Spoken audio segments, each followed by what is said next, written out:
Mr. Jakobi Meyers, undrafted free agent who smashed college records but somehow went under the radar, has been dominating in training camp and was nothing short of dominant yet again in real game action, racking up 8 targets, hauling in 6 of them, highly efficient.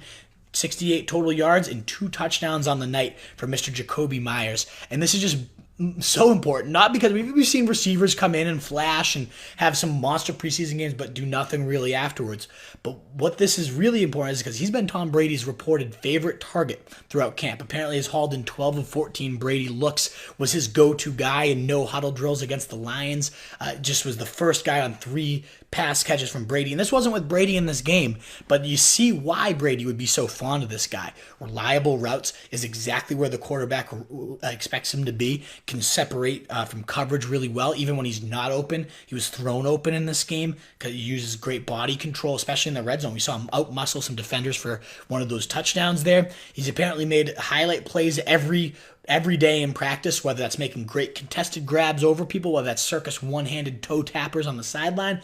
The guy has looked every bit of a stud, but it's more about those things, knowing coverages, knowing where to be. He's well ahead the curve of really any rookie that's ever been with the Patriots from what all the reports say. And part of that, and what Belichick liked to cite, was that it's because he's a quarterback. He has to know how to read coverages from his days as a quarterback, so he sees defenders in a different way than your average receiver, sees zones develop in a different way than your average receiver. And when you're making plays and you're reliable and this target share is so wide open right now behind Julian Edelman, really, who is there other than James White and Julian Edelman that Brady has that he's relied on in the past? Yes, N'Keal Harry looked great too, made some great jumping, diving grabs and was contested, looked like a potential red zone beast using that frame and out-muscling defenders. But in terms of, all over the field and dependable, maybe that's Jakobi Meyers. There's plenty of targets up for grabs.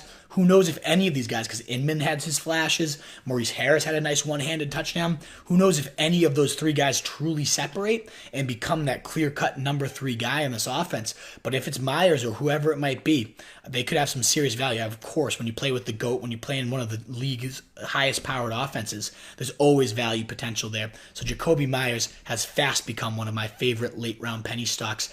Definitely on that late-round right around wide receiver 50 or so, about 45 to 70 spots higher than the experts until they wake up to him. 45 to 70, quite a range there. Over 72 spots specifically higher than the experts. And this guy could keep climbing with a strong performance. Still not a guarantee to make the team even, of course. We got to point that out. But if he continues to have games like this and continues to flash that chemistry with Brady early on throughout camp, man, this guy could be a force in the making.